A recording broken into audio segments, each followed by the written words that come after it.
அடிப்படை உதவிகளை எங்களுடைய நிர்வாகிகள் செஞ்சுட்டு வராங்க.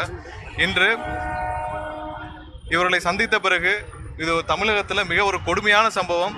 2000க்கும் மேற்பட்ட தூய்மை பணியாளர்கள் ஒரே நாளில், இது எங்கே ஒரு டிக்டேட்டர் இருக்கிற ஒரு ஊரில் கூட நடக்காத ஒரு விஷயம். கிட்டத்தட்ட ஒரே நாளில் 2000 பேர் வீட்டுக்கு அனுப்பியுள்ளனர் இந்த திரு ஸ்டாலின் தலைமையிலான அரசு. என்ன செஞ்சுருக்காங்க இவங்க 2000 பேரும்? ஒன்றுமே இல்லை. இவங்க 2000 பேரும் கிட்டத்தட்ட 20 வருஷங்களா 15 வருஷங்களா சென்னை நகரில் இவர்கள் அனைவரும் 6000 7000 ரூபாய்க்கு சம்பளத்தில் சேர்ந்து இன்னைக்கு கிட்டத்தட்ட 20,000 22,000 வரைக்கும் சம்பளம் வாங்கி கொண்டு தூய்மை பணிகளை செய்துள்ளனர். கொரோனா போன்ற கடுமையான காலகட்டங்களில் பணி செய்துள்ளனர். எல்லாம் இன்னைக்கு இப்போ ஒரு 40 வயது 45 வயது 50 வயது ஆகும் இந்த இதில் 80% பெண்கள் உள்ளனர். இவர்களை ஒரே நாளில் வீட்டுக்கு அனுப்ப வேண்டிய கட்டாயம் என்ன இருக்குன்றதான் எங்களுடைய எல்லாருடைய கேள்வியும். ஏன்னா 2000 பேர் 2000 குடும்பங்கள், இதில் 80% மேலே பெண்களாக இருக்கிறார்கள். இந்த 2000 பேரையும் ஒரே நாளில் அனுப்ப வேண்டிய அவசியம் என்ன இருக்குது இந்த ஸ்டாலின் தலைமையிலான அரசுக்குன்னு தெரியல.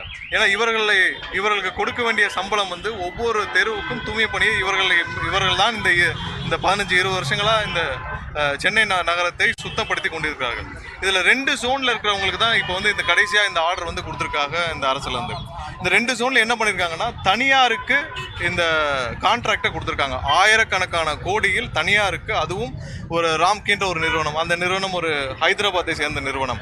அதை கூட இங்கே போய் வெளியிலேருந்து முதலீடுகளை ஈர்த்து வரேன்னு சொல்கிற முதல்வர் தமிழ்நாட்டில் ஒரு நிறுவனம் கூட இல்லையா இவர்களுக்கு இங்கே கான்ட்ராக்ட் கொடுக்கறதுக்கு? ஆயிரக்கணக்கான கோடி உள்ள கான்ட்ராக்டுகளை வேற மாநிலத்தில் உள்ள நிறுவனங்களுக்கு கொடுத்து இவர்கள் இப்போ இவங்களை எல்லாம் ஃபோர்ஸ் பண்ணி நீங்கள் போய் அந்த தனியார் நிறுவனத்திட்ட பணி செய்யுன்னு சொல்கிறாங்க. தனியார் நிறுவனத்திட்ட இவங்க பணி செஞ்சால் இன்றைக்கி வச்சுருப்பாங்க வேலைக்கு, நாளைக்கு தூக்கிட்டு அது யார் பொறுப்பாருது? இவர்களுக்கான பணி நிரம்பத்தை கூட செய்ய முடியாத ஒரு அரசு. இதே திரு ஸ்டாலின் அவர்கள் 2021 ஆட்சிக்கு வரக்கு முன்னாடி அவர் எதிர்க்கட்சியாக இருக்கிற பொழுது அவர் என்ன சொன்னார்? கடிதமே எழுதியிருக்கிறார், இவர்களுக்கு நிரந்தரமாக பணி வழங்க வேண்டும் என்று சொல்லிட்டு. அவங்களுடைய தேர்தல் வாக்குறுதியிலையும் கொடுத்துருக்காங்க, இவங்களுக்கு பணி நியமனம் நிரந்தரம் செய்ய வேண்டும் சொல்லிட்டு. இவ்வளவையும் சொல்லிட்டு இவங்களுக்கு என்ன பெரிய சம்பளம் ஆயிருப்போகுது? ஒரு மாநகராட்சியில், சென்னை போன்ற ஒரு மிகப்பெரிய மாநகராட்சியில் இன்னைக்கு பெரிய விஷயமே இந்த சானிட்டரி சுகாதாரம் சம்பந்தப்பட்ட விஷயம்தான். அதையும் இவர்கள் செம்பட செய்து வந்த நிலையில் இவர்களை உடனே தூக்க வேண்டிய அவசியம் என்ன? இவ்வளவு ஒரு நாள் நோட்டீஸில் யாராவது எங்கேயாவது ஒரு நாள் நோட்டீஸில் தூக்கி பார்த்துருக்கீங்களா? இது போன்ற ஒரு சர்வாதிகார போக்கை இந்த அரசு கடைபிடித்துட்டு வருது. இவர்களுக்கு கண்டிப்பாக இவங்க போட்ட அந்த ஜிஓவை கேன்சல் பண்ணி இவங்களுக்கு பணி நிரந்தரம் செஞ்சு கொடுக்கணும். இவர்களுக்கான உத்தரவாதத்தை இந்த அரசு வழங்க வேண்டும். ஏன்னா 2000 பேருங்கிறது பெரும்பாலும் பெண்கள், அவர்களுக்கு கணவனை இழந்தவர்கள் பலர். இவர்கள் ஒருத்தர் மட்டும்தான் அந்த குடும்பத்தில் சம்பாதிக்கக்கூடிய நிலைமையில் இருக்காங்க. இந்த 2000 குடும்பங்கள் நாளைக்கு நடுத்தருவில் தான் இருக்கும். அதற்கு முழு பொறுப்பு இந்த திமுக அரசு தான் சேரும். இவர்களுக்கு பணி நிரந்தரம் செய்ய வேண்டும். 5 நாட்களாக அவங்களுக்கு உள்ள கழிப்படங்களுக்கு கூட போக அனுமதிக்கப்படவில்லை. ஏன்னா இந்த ரிப்பன் பில்டிங் வெளியே இருக்கிறாங்க. 5 நாளாக அவங்க உள்ளே போக கூட அனுமதி கிடைக்கவில்லை. இதை விட கொடுமை என்னன்னா, இந்த பகுதி மினிஸ்டர் திரு சேகர் பாபு அவர்கள், அவரே எல்லா விதத்திலும் சும்மா சிஎம் வீட்டுக்கு கோயிலுக்கு போகிறதுக்கும் வர்றதுக்கும் பாதுகாவலர் போல சுற்றி வரும் ஒரு அமைச்சர். அவங்க அந்த பகுதியில் இருக்கிற மக்கள் பெரும்பாலும் இங்கே 5 நாட்களாக உணவு எதுவும் இல்லாமல், மழை தண்ணி இல்லாமல் இங்கே இருக்கிறாங்க. அவர்களை எட்டி கூட பார்க்கவில்லை சேகர் பாபு அமைச்சர். மேயர் அவர்களும் வரவில்லை, துணை மேயர் அவர்களும் வரவில்லை. திரு சேகர் பாபு அவர்கள் வந்திருக்கிறாரு. வந்தப்போ என்னன்னா, ரிப்பன் பில்டிங்க்கு பின்னாடி கதை வழியாக ஓடி இருக்கிறார். இப்படிதான் இருக்கு இந்த அரசு. மக்களை சந்திக்க பயந்து கொண்டு பின்னாடி ஒரு ரிப்பன் பில்டிங் இருக்கிற பின்கதை வழியாக பார்த்து உள்ள மீட்டிங்லாம் அட்டன் பண்ணிட்டு ஓடி இருக்கிறார். அப்போ இவர்களுக்கு என்ன மாதிரியான இன்ட்ரெஸ்ட்?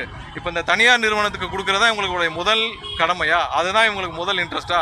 ஸோ அதில் கொடுக்கறனால இவங்களுக்கு என்ன ஆதாயம் இருக்குது?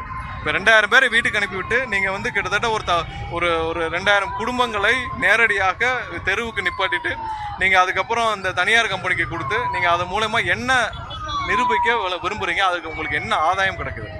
இது வரைக்கும் சரியாக தானே போயிட்டுருக்கு. சரியாக போனதை மாற்றி என்ன பண்ணணும்? வேஸ்ட் மேனேஜில் உங்களுக்கு ப்ராப்ளம்னா, வேஸ்ட் மேனேஜ்மெண்ட்டில் வேஸ்ட்டுகளை நீங்கள் இங்கேருந்து போகிற வேஸ்ட்டுகளை மேனேஜ் பண்ணுறதுக்கு தான் தனியார் கம்பெனி கொடுக்கலாமே தவிர்த்து, நீங்கள் இங்கே இருக்கிற சானிட்டரி அடிப்படை, இங்கே தெருவில் இருக்கிற அடிப்படை சானிட்டரி ஒர்க்கர்ஸையும் நீங்கள் தனியாருக்கு டெம்பரரி ஸ்டாஃப்ஸை தனியாருக்கு கான்ட்ராக்ட் விட வேண்டிய அவசியமே கிடையாது. இது மாநகராட்சி கையில் இருக்கும். ஏன்னா இது அவசர கதியில் செய்ய வேண்டிய வேலை. நாளைக்கு ஒரு மழை வரும், கடுமையான ஒரு பேரிடர் வரும். அப்போலாம் உடனே மாநகராட்சி கையில் இருந்தால் தான் அதை எடுத்து செய்ய முடியும். தனியார் நிறுவனத்துக்கு போனால் அவன் டெண்டர் கொடுப்பான். நீங்கள் டெய்லி நார்மலாக செய்யக்கூடிய வேலைகளுக்கு தான் நான் உங்களுக்கு டெண்டருக்கு எனக்கு பணம் கொடுக்குறீங்க, திடீர்னு பேரிடர், மழை காலம், புயல் காலம் நாங்கள் எக்ஸ்ட்ரா வேலைலாம் பண்ண முடியாமல். இவர்கள் அப்படியா சொன்னாங்க? கிட்டத்தட்ட கொரோனா காலங்களில் கடுமையான காலங்களில் எந்தவித பாதுகாப்பு உபகரணங்களும் இல்லாமல் இவங்க தான் பணியாற்றிட்டு வந்தாங்க. ஸோ இதே மாதிரி நீங்கள் தனியார் கம்பெனிட்டு இருந்தால் நீங்கள் கொரோனா காலங்களில் இந்த மாதிரி நீங்கள் கூப்பிட முடியுமா? அவன் ஒரு டெண்டரை போட்டு அவன் கால்ஃபர் பண்ணுவான். நாளைக்கு இந்த 2000 பேர் வீட்டுக்கு அனுப்பிச்சிட்டு வேறு மாநிலத்திலேருந்து பீகார்லேருந்தோ ஒரிசாலேருந்தோ 5000 ரூபாய்க்கு சம்பளத்துக்கு கூட்டு வந்து இங்கே வேலை வைப்பாங்க. அப்போ என்ன பண்ணுவீங்க? அதெல்லாம் சார், இங்கே இருக்கிற மக்களை வீட்டுக்கு அனுப்பிச்சிட்டு நீங்கள் யாரையோ கொண்டு வந்து யாரோ ஒரு கம்பெனி கொடுத்து அவர்களை வேலைக்கு அமர்த்தலாம். உங்களுக்கு என்ன இன்ட்ரெஸ்ட் இருக்குது? இதில் பல விஷயங்கள் இருக்கிறது. இதெல்லாம் வந்து சிஎம்க்கு அவருக்கெல்லாம் திரு ஸ்டாலின் அவர்களுக்கு இதெல்லாம் தெரியுமானே தெரியல. அவங்களுக்குலாம் இது ஒரு பெரிய பொருட்டாகவும் தெரியல. 2000 பேரை வந்து இங்கே நடுத்தெருவில் உட்கார வச்சுட்டு 5 நாட்களாக இந்த செய்தால் எல்லா அமைச்சர்களும் போயிட்டு வராங்க, எல்லா அதிகாரிகளும் போயிட்டு வராங்க. யாருக்கும் இவர்கள் கண்ணுக்கு கூட தெரியவில்லை என்பதுதான் இங்கே இருக்கிற பகுதியோட மக்களுடைய ஒரே வருத்தம். எங்களுடைய தலைவர் கண்டிப்பாக இதற்கு ஒரு தீர்வு வரும் வரை எங்களை அவர்களுடன் இருந்து அவர்களுக்கு தேவையான அனைத்து உதவிகளும் செய்ய சொல்லியிருக்கிறார். கண்டிப்பாக எங்களுடைய நிர்வாகிகள் அவங்களுடைய போராட்டம் முடியும் வரை அவங்களுக்கு தேவையான அனைத்து அடிப்படை உதவிகளையும் கண்டிப்பாக செய்வார்கள். அடுத்த கட்டமாக என்ன செய்யணுன்றது எங்களுடைய தலைவரோட வழிகாட்டுதல் பேரில், அவருடைய உத்தரவின் பேரில் நாங்கள் வந்து அடுத்த கட்டம் என்ன செய்யணுன்றதை நாங்கள் வந்து அடுத்த கட்டமாக அறிவிப்போம்.